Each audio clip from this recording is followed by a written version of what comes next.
Keeping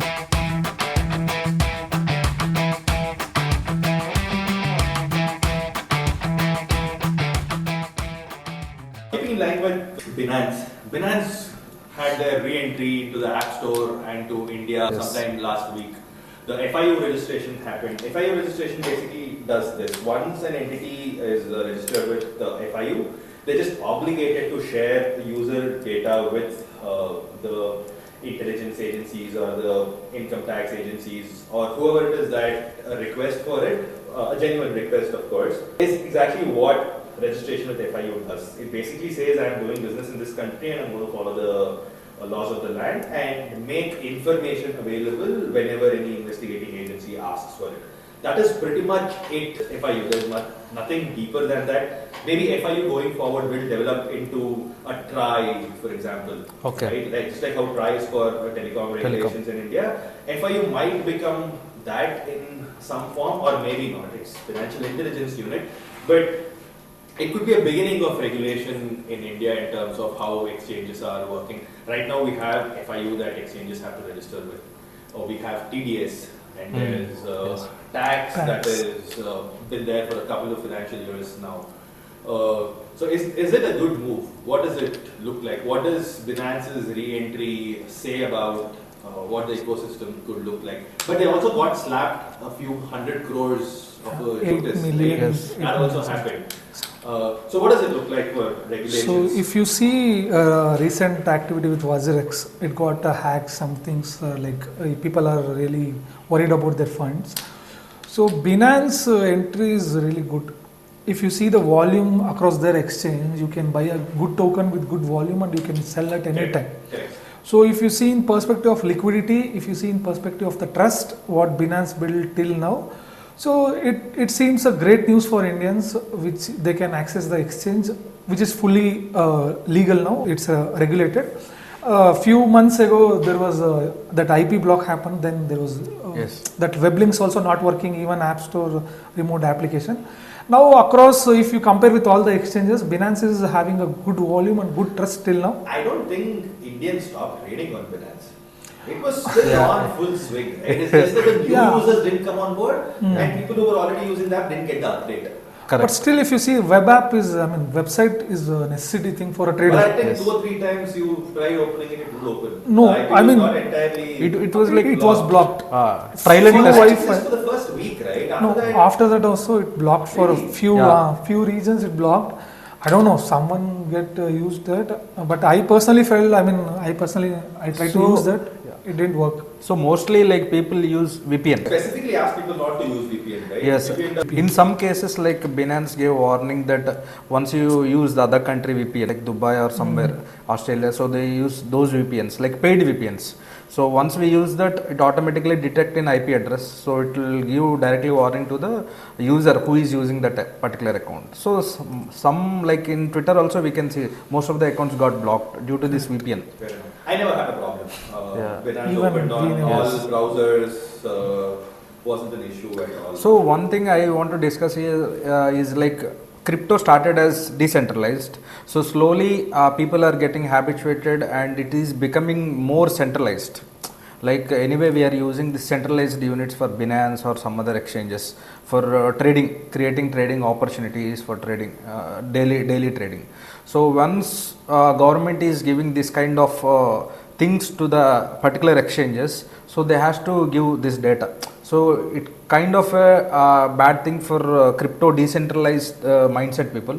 But once it become regulatory system, then it will be create more trading opportunities. Well, I don't agree. The decentralization was for creation of the money. Yes. It was not essentially for governing, and it wasn't for usage. Usage, you always need some kind of a middleman, some kind of a marketplace, right? Somebody to sell you, somebody to coordinate between buyers and sellers. There is always a need for that. I don't think that decentralization is affected as much. Mainly, it's all about liquidity. Because if you use any decentralized exchanges like we have DYDX, we have Uniswap. So few tokens are not available there, and if you are trading the BTC and all like swaps. No, fair enough. I'm not talking about that. I'm talking about the nature of decentralization itself. Yes. It's not for government. I don't remember who it was. There was this token called Factum. And this was back in 2014, one of the first ICOs. One of the founders, I can't recollect his name now, but he used to attribute this sentence to himself. He used to say anything that can be decentralized will be decentralized. Okay. Right? He had like almost put his name below it saying, I said this is my statement. Okay, right? okay. Yeah, so like that decentralization, wherever there is no need for a middleman, is going to go away naturally. Anyway, so moving on, what about WazirX? So WazirX just has asked for a 6-month moratorium in Singapore, saying we're going to restructure and see how we can, what is the settlement plan and all of that. What's happening there? I saw some post in Twitter that they were announced 60% of the funds you can withdraw to the bank. 40% you take the loss. I don't know exactly what is happening, but still. So that's what they're saying. They had a poll and all. Did we discuss about the poll last time? I think we spoke about the poll last time. Yeah. Yes. They had a poll and recently some kind of inside application only. This one you have to approve something related to the withdrawals only.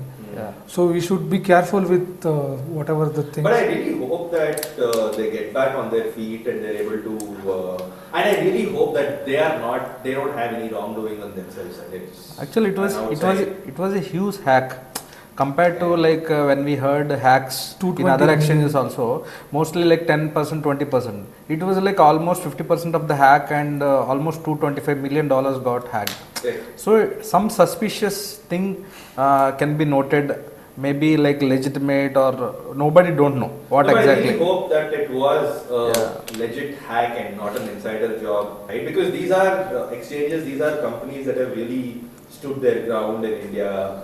They were around when the 2018 RBI notice to banks happened. That's when they started, right? That's one of the biggest exchange in India. It was actually, and the initial days it was supported by Binance. Binance support came much later, but initially when they started, they were doing peer-to-peer in India. They started peer-to-peer as a centralized exchange. Correct. In 2018, I think 2018 April is when banks stopped working for exchanges. April 5th of 2018, if I'm not wrong. Yes. Post that, they were there doing the WazirX when the case was going on in the Supreme Court and all of that. So I really hope that they are cleared of any wrongdoing, and also people who've lost the money can, I don't know, maybe make it back in the pump.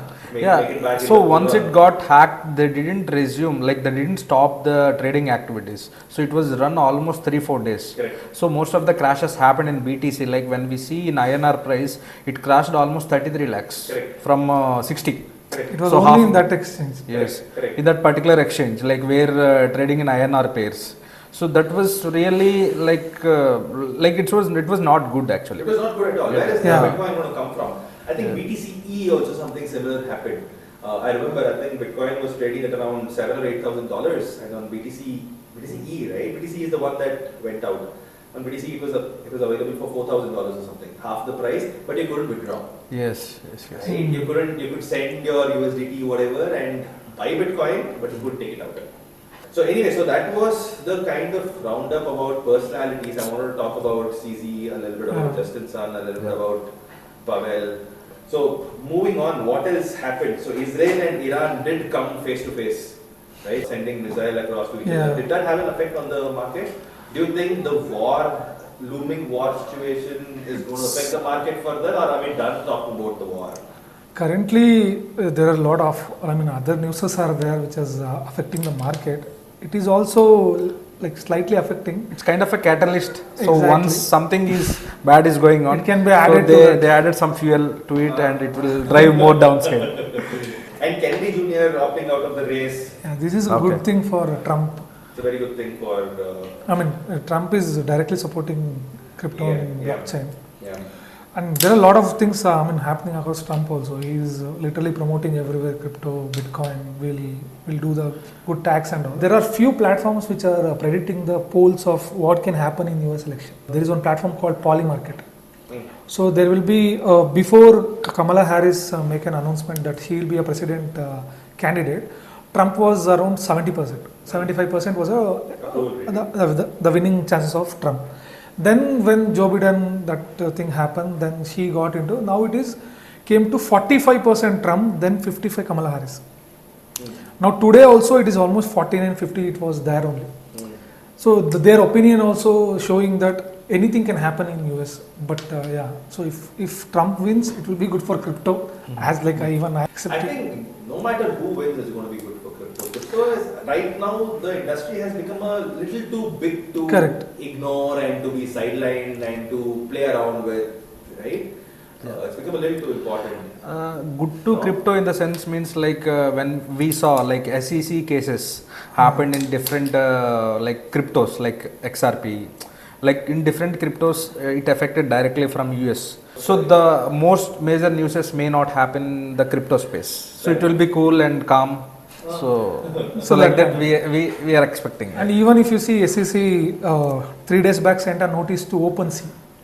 OpenSea is one of the biggest NFT platform where they are telling this is also come under securities.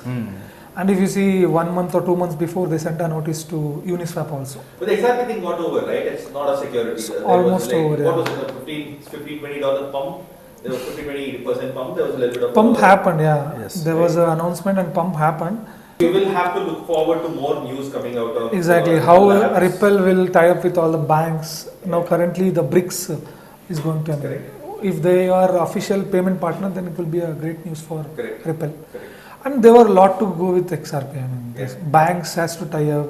Yeah. They were developing well. And quietly they've been doing a lot of stuff. They've Exactly. been tying up with banks. They've been doing everything under the radar. I think it's time Exactly. for the announcements. Yeah, it's time for announcement.